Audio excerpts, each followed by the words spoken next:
The steam rising from the porcelain cup was the only thing moving in Minjun's immediate vicinity, a delicate, ghostly spiral that vanished before it could reach the height of his chin.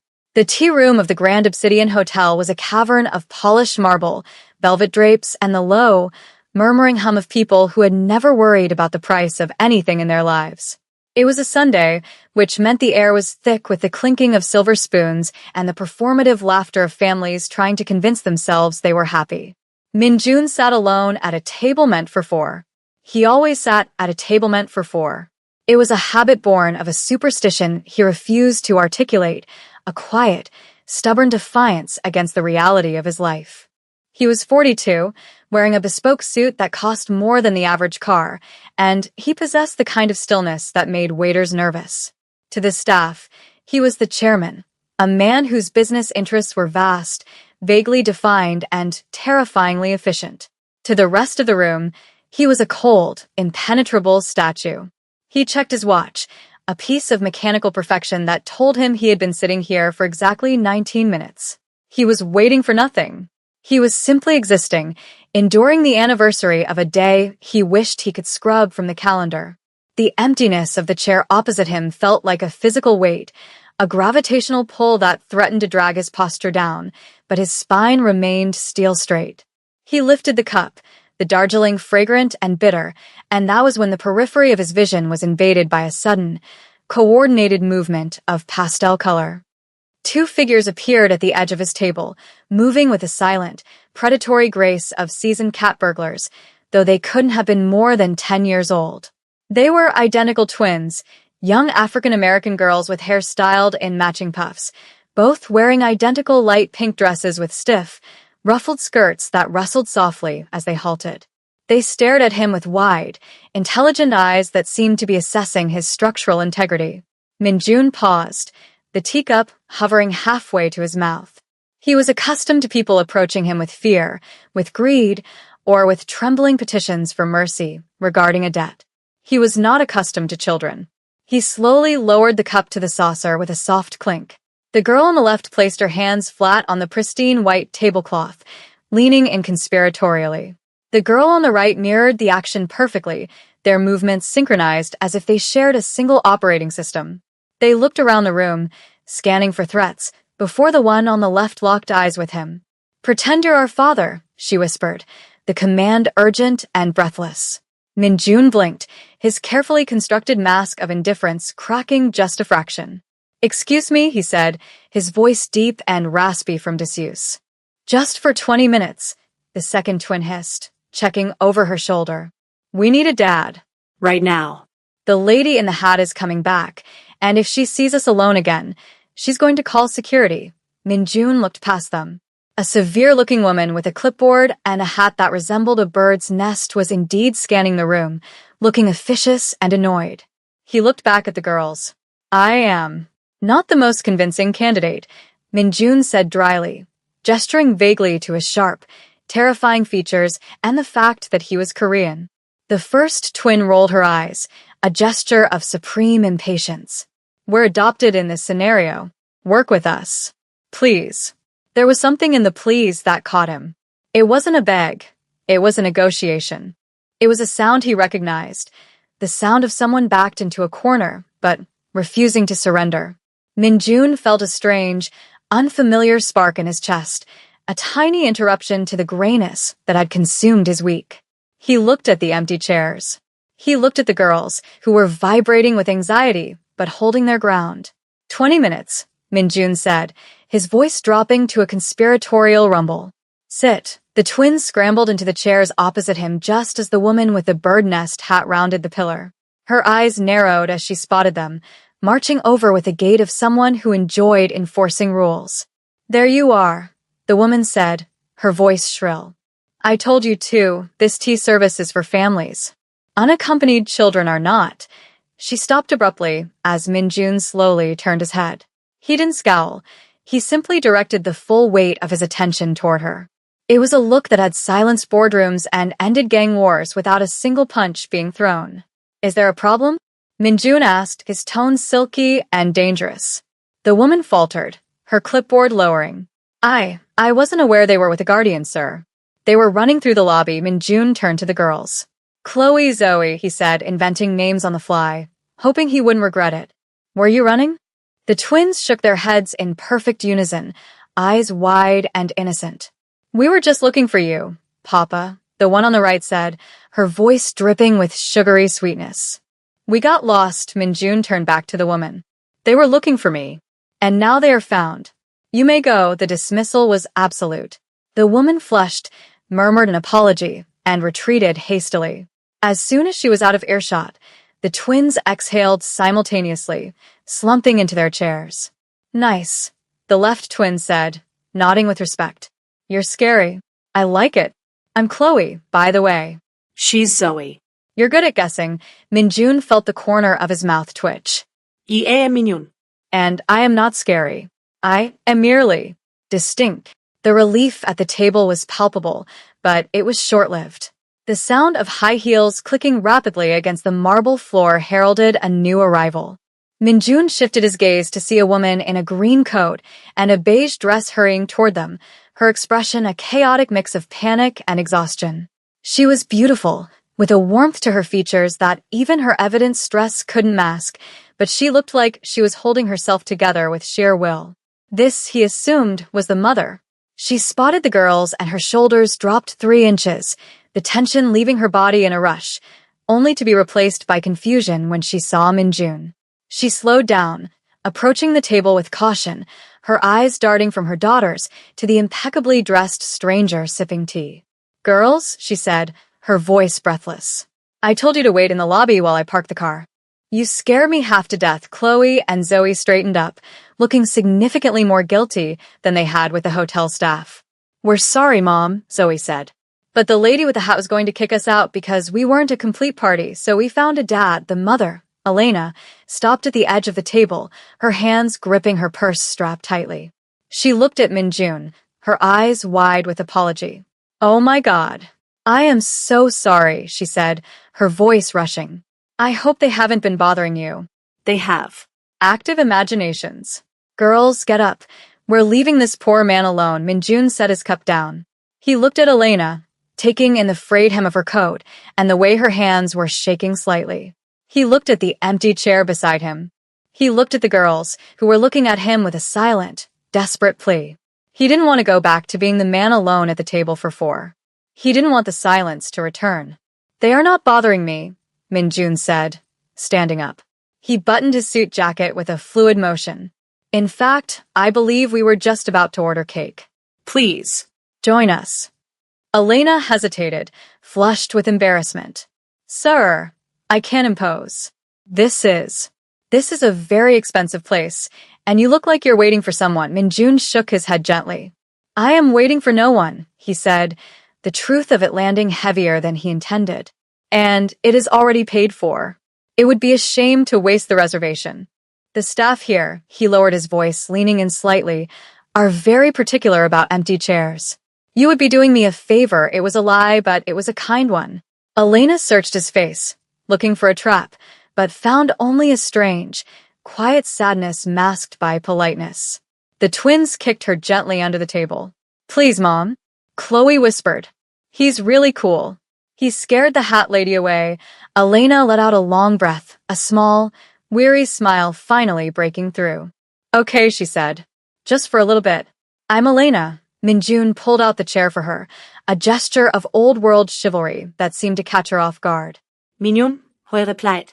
As she sat, the scent of rain and vanilla perfume drifted from her coat, a stark contrast to the sterile, expensive smell of the hotel air.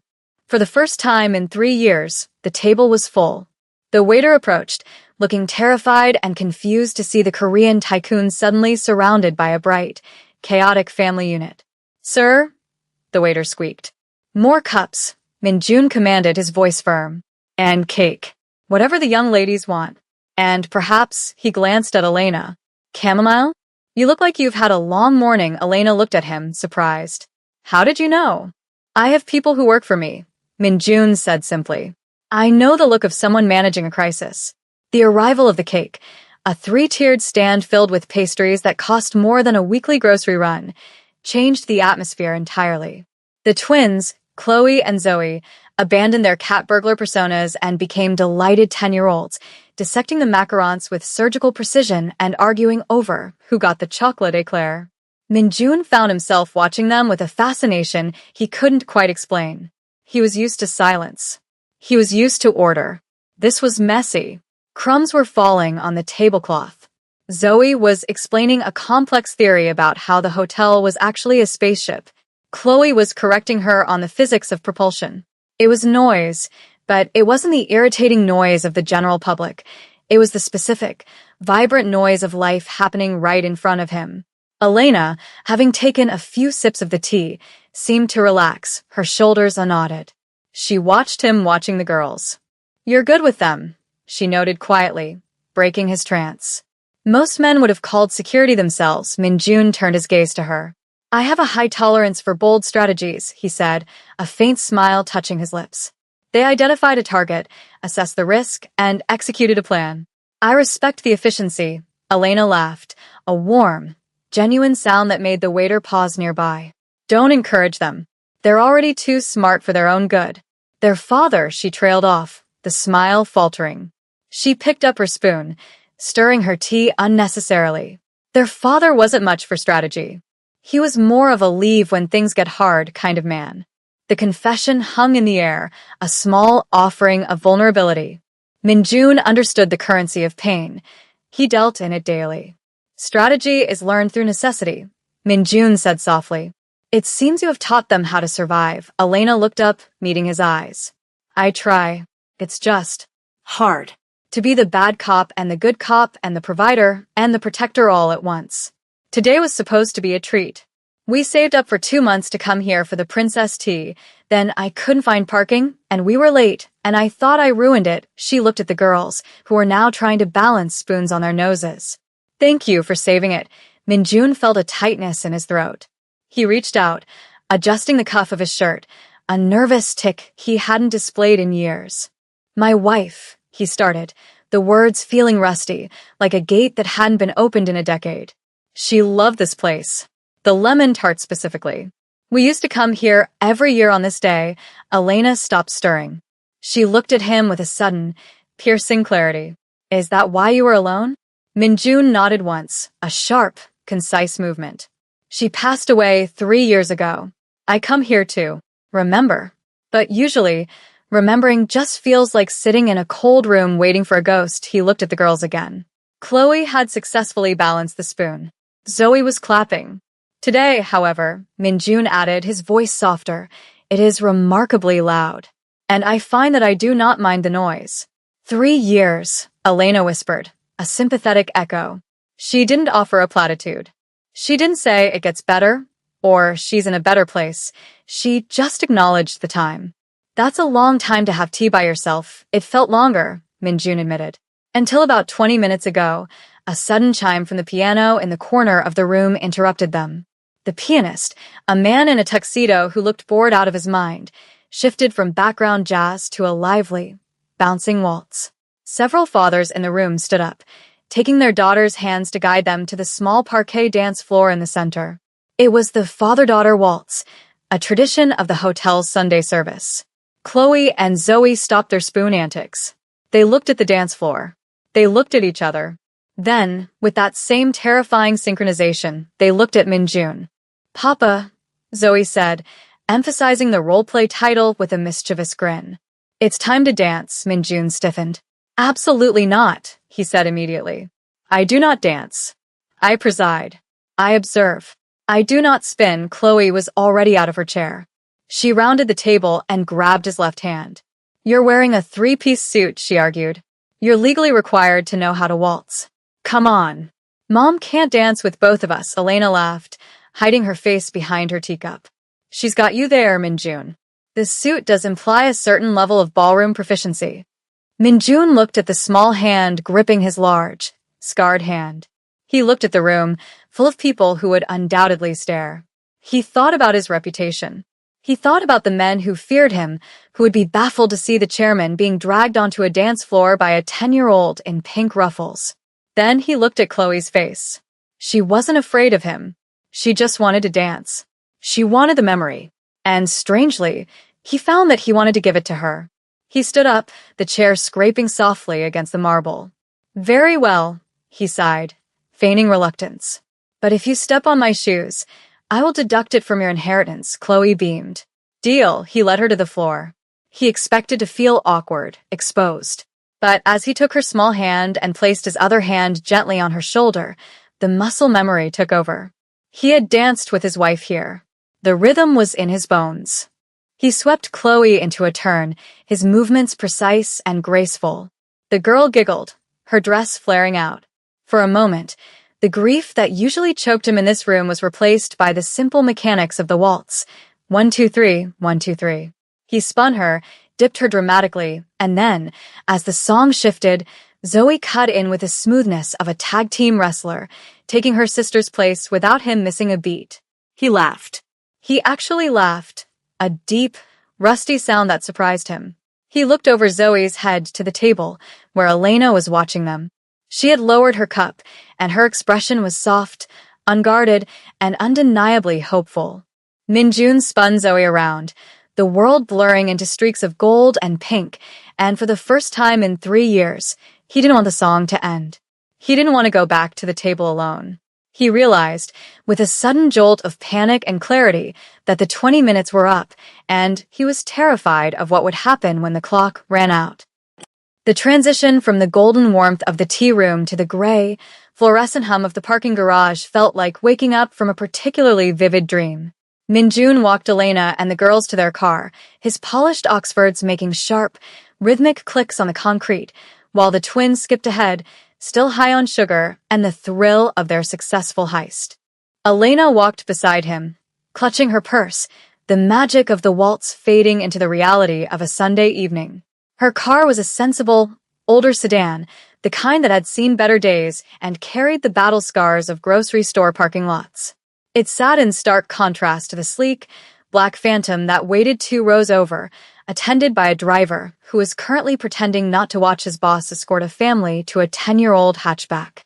Elena stopped at the driver's door, fumbling for her keys. "You really didn't have to walk us down," she said, looking up at him. The fluorescent light washed out the color in her cheeks, making her look tired again, the single mother re-emerging from the Cinderella interlude. "I know this was a lot." Thank you. "Really? You made their year." Minjun stood with his hands clasped behind his back, a posture of habitual restraint. He looked at the girls, who were now buckled in the back seat, waving frantically through the glass. He looked at Elena. He wanted to say something profound, something that would bridge the gap between his world of silent, expensive rooms and her world of chaotic, vibrant struggle. Instead, he reached into his breast pocket and produced a card. It was heavy stock, matte black with gold lettering, containing nothing but a name and a private number. "For the next time you require a strategist," he said, handing it to her.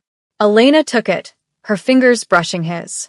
Her skin was rougher than his, calloused from work, warm and alive. "I don't think we'll be sneaking into high tea again anytime soon," she said with a soft laugh, though her eyes lingered on the card. "Strategies are not limited to tea," Minjun replied. "Sometimes they are required for tire changes, or homework disputes, or simply because the silence is too loud." He held her gaze for a beat longer than was socially polite, letting the subtext hang in the air. "Drive safely, Elena." As he watched her tail lights fade around the spiral exit ramp, the silence of his own life rushed back in, but this time, it felt less like a fortress and more like a cage. Later that night, sitting in his penthouse overlooking the city grid, Minjun stared at his phone. The screen glowed in the dark room. He typed, deleted, and retyped. Finally, he sent a message to the number she had scribbled on a napkin for him. The 20 minutes were insufficient. "I find myself wondering if the team requires a permanent consultant." 3 weeks later, the consultant found himself in a setting that tested his composure far more than any boardroom negotiation: the city aquarium on a Saturday. The humidity was at tropical levels, the noise was deafening, and Minjun was wearing a cashmere sweater that was rapidly becoming a regret. He had not expected the sheer volume of children. He had not expected the smell of popcorn and chlorine. But then he saw them waiting by the jellyfish tank, the twins in matching denim overalls, and Elena in a simple yellow sundress that seemed to capture all the available light in the dim room. When Zoe spotted him, she didn't wave. She simply pointed, as if identifying a target for acquisition. Minyoung? Chloe shouted, ignoring the quiet please signs. Minjun felt every head in the vicinity turn toward him. He didn't care. He walked toward them, the crowd parting instinctively around his imposing figure, until he reached the glow of the tank. Report, he said solemnly to the girls. Zoe grinned, pointing at a drifting, translucent blob. We have identified the jellyfish. They have no brains. Chloe says they remind her of boys at school. The afternoon unfolded in a series of small, terrifying, and wonderful beats. Minjun, a man who curated art collections, found himself holding a half-eaten pretzel while Elena tied Zoe's shoe. He found himself explaining the logistics of shipping lanes to Chloe while staring at a shark tank, treating her questions with the same gravity he would give a business partner. So, if the shark wanted to leave, Chloe asked, pressing her hand against the glass, would he need a plan? Minjun looked at the shark, swimming its endless, repetitive circle. Everyone needs a plan to leave, Chloe. Sometimes the tank is comfortable. Sometimes the shark doesn't know he is trapped until someone shows him the ocean. He felt Elena's eyes on him. She was standing close enough that he could smell the vanilla scent again. Are you talking about the shark, Minjun? She asked quietly. He turned to her. The blue light from the tank cast moving shadows across her face. I am talking about the difficulty of changing one's nature, he admitted. And the unexpected motivation to try. Elena reached out, her hand hovering near his elbow before settling there. A light, grounding touch. Maybe the shark just needs a reason to stop swimming in circles, she whispered. Minjun looked down at her and then at the girls, who were arguing over which fish was the boss of the tank. For the first time in his life, he didn't feel like the shark. He felt like the diver, standing on the edge of the water, preparing to jump. 6 months passed, and the rhythm of Minjun's life began to fracture in ways that terrified his staff and delighted the twins. The breakdown of his solitude was not an explosion, but a slow, steady erosion. It was Tuesday nights at Elena's cramped apartment, where he learned that he was terrible at Mario Kart but excellent at helping with Common Core math. It was the way his driver began keeping a stash of juice boxes in the glove compartment of the Rolls-Royce. But the true turning point came on a rainy November evening. Minjun was in his office, in the middle of a high-stakes acquisition meeting, when his personal phone buzzed. It was a specific ringtone he had assigned only recently. He held up a hand, silencing a room of lawyers. Speak, he answered. It was Elena. Her voice was tight, barely holding back tears. Minjun, I'm at the hospital. It's Zoe. She fell from the jungle gym. Broken arm. I forgot my wallet in the rush, and they need insurance info, and she was hyperventilating. Breathe, Minjun commanded, his voice dropping into the register he used to calm panicked investors. Which hospital? She told him. I am on my way. Do not speak to anyone until I arrive. He hung up. He looked at the lawyers, who were waiting for his decision on a $50 million deal.